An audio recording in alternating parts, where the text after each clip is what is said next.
20 మాసాల్లో ఎంత స్పీడ్గా పనిందనడానికి ఒక ఉదాహరణ షిప్ వచ్చి ఇక్కడ ల్యాండ్ అయింది. పని అవ్వకుండా బెట్టల మీదకి షిప్ రావడం అనేది ఎక్కడైనా జరుగుతుంది. ఇది కూడా తెలియకుండా అడ్డగోలుగా మాట్లాడారు.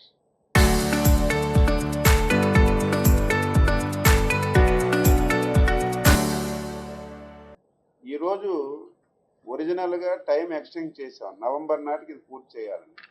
దీనికి కారణాలు పోర్టు పూర్తి అవ్వక కాదు. నేను మొన్న కూడా చెప్పాను, మీరు చాలామంది వినుంటారు.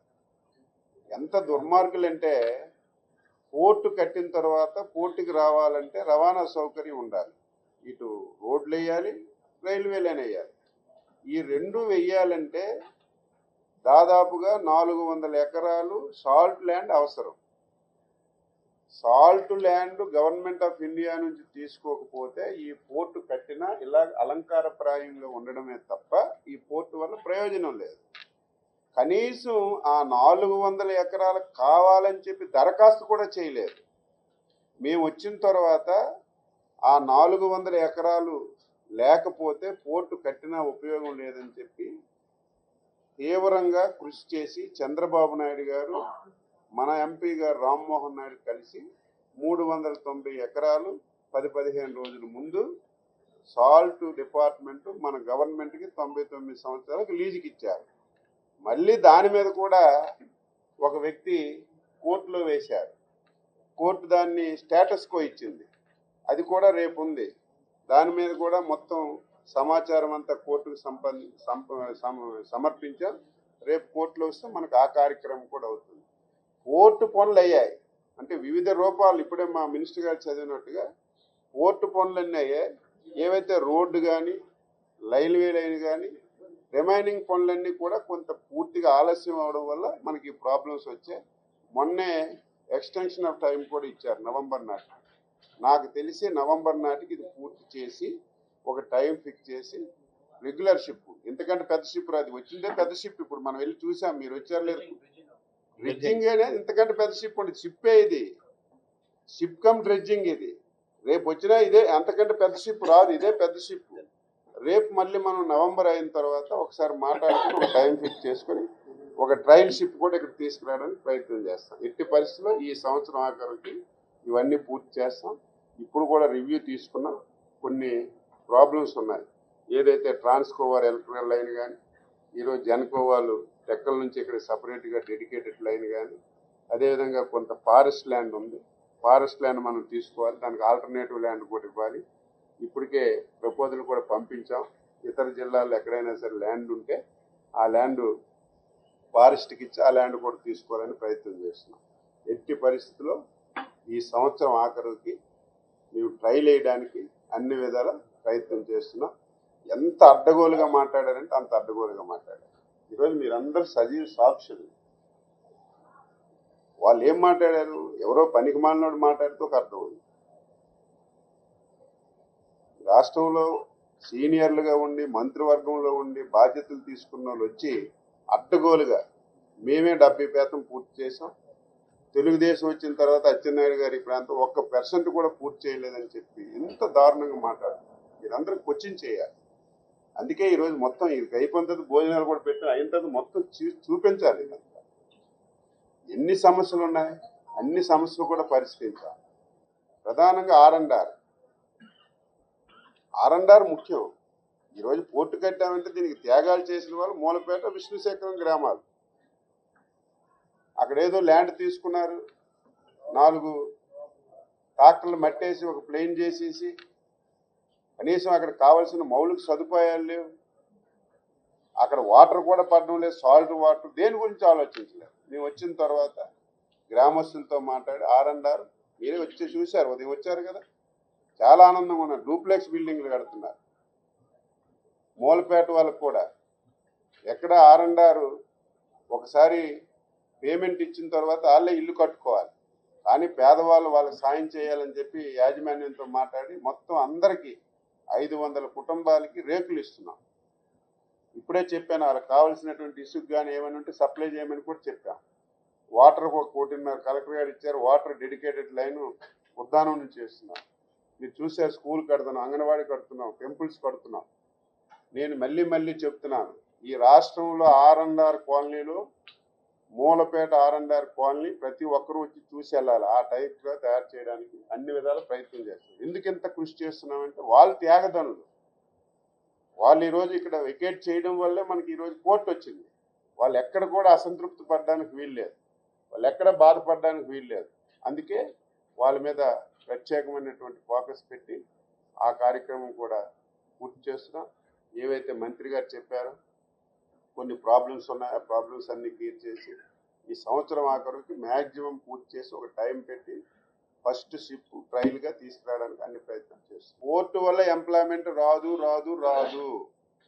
300 ఎకరాల్లో పోర్టు కట్టి ఎంప్లాయ్మెంట్ రాదు. అది పోర్టు బేస్డ్ ఇక్కడ పరిశ్రమలన్నీ రావాలి. పరిశ్రమ వస్తే ఇక్కడ ఉపాధి కలుగుతుంది, ఉద్యోగాలు వస్తాయి. పోర్టులో ఎంతమందికి ఉద్యోగాలు వస్తాయి? ఇక్కడ చేయాలంటే ల్యాండ్ ఉండాలి. 5,000 ఎకరాలు సాల్ట్ ల్యాండ్ ఉంది. సాల్ట్ ల్యాండ్ అంతా ట్రై చేస్తున్నాం మన గవర్నమెంట్కి తీసుకోవడానికి.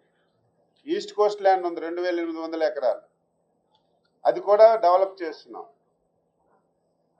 ల్యాండ్ లేకుంటే అవి డెవలప్మెంట్ అవ్వదు. రైతులు కూడా ఆలోచన చేయాలి, ప్రజలు కూడా ఆలోచన చేయాలి. నిన్న లేదు మొన్న ఆర్సెనల్ మెటల్ స్టీల్ ప్లాంట్ కట్టాం, ఫౌండేషన్ వేసాం, గ్రేట్. ఇక్కడ 100 ఎకరాలు 200 ఎకరాలు ఇవ్వడానికి నానా ఆయిల్ పడడం, ఆ కమ్యూనిస్టులు రావడం, జెండాలు పట్టుకోవడం, దాని వెనక పడడం. 5,000 ఎకరాలు ఇచ్చారు పాయకరాపేటలో, 1,00,000 కోట్లు పెట్టుబడి వచ్చింది. పరిశ్రమ వస్తే ఎక్కడికి వస్తుంది? భూమి మీద వస్తుంది. ల్యాండ్ లేకపోతే ఎక్కడికి అవుతుంది? ల్యాండ్ వస్తే పరిశ్రమ వస్తుంది, పరిశ్రమ వస్తే ఉపాధి అవకాశాలు. ఏదో ఇక్కడ మూలపేట పోర్టు కట్టేసామంటే ఉద్యోగాలు ఏమొస్తాయి? దీని బేస్డ్గా ఇప్పటికే నాకు తెలిసి ఒక 15-16 కంపెనీలు వచ్చాయి. 15 కంపెనీలు వచ్చి మాకు 200 ఎకరాలు ఇవ్వండి, 500 ఎకరాలు ఇవ్వండి. లేదా ఇప్పుడు మన యూరియా కంపెనీ ఒకటి వచ్చింది, వాళ్ళు కూడా 1000 ఎకరాలు కావాలంటున్నారు. అందులో మన ప్రాంతానికి ఇంకొక ప్రాబ్లం ఏంటంటే ల్యాండ్ వాల్యూ ఎంతో అది కప్పడానికి అంతకంటే ఎక్కువ అవుతుంది. మీ అందరికీ తెలుసు కదా, లో లేయింగ్ ఏరియా. ఈ ప్రాబ్లమ్స్ ల్యాండ్కి ఇక్కడ ఉందని చెప్పి మొదట మనం భావనపాడు పెట్టాం. భావనపాడు ఎందుకు పెట్టాం? ఫారెస్ట్ ల్యాండ్ ఉంది, కొద్దిగా హై లెవెల్ ఉంది, ఒక 5,000 ఎకరాలు మనం పూల్ చేయొచ్చు అని పెట్టాం.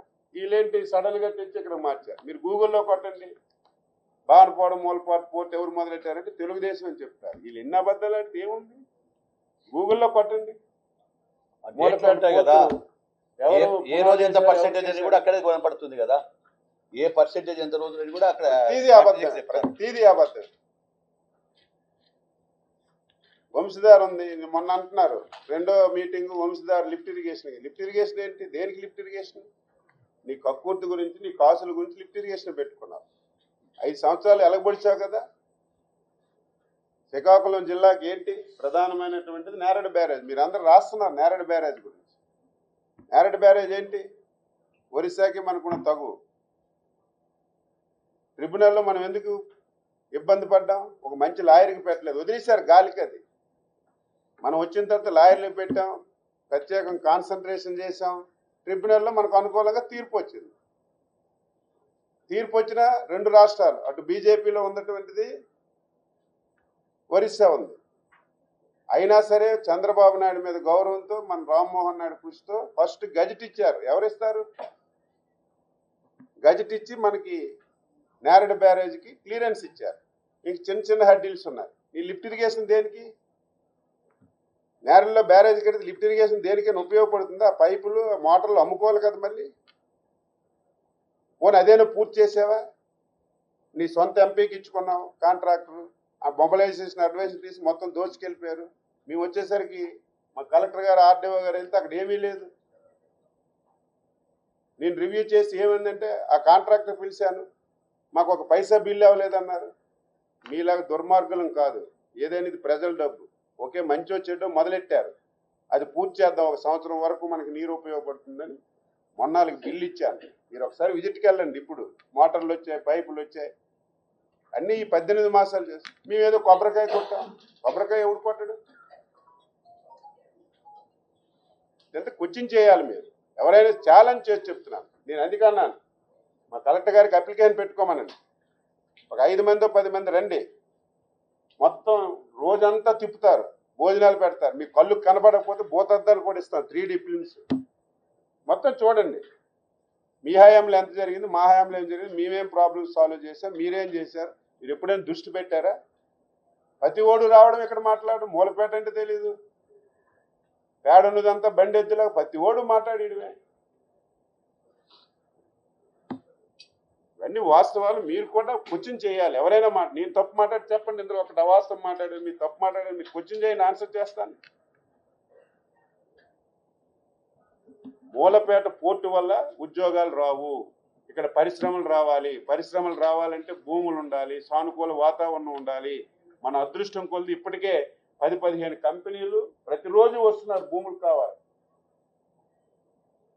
మేము దాని గురించే ప్రయత్నం చేస్తాం. ఇప్పుడు కూర్చున్నాను, ఫారెస్ట్ ల్యాండ్ ఉంది 700 ఎకరాలు, వీళ్ళకి ఆల్టర్నేటివ్ ఇంకో తెరిచే తీసుకోవాలని ప్రయత్నం చేస్తాం. 5000 ఎకరాలు సాల్ట్ ల్యాండ్ ఉంది.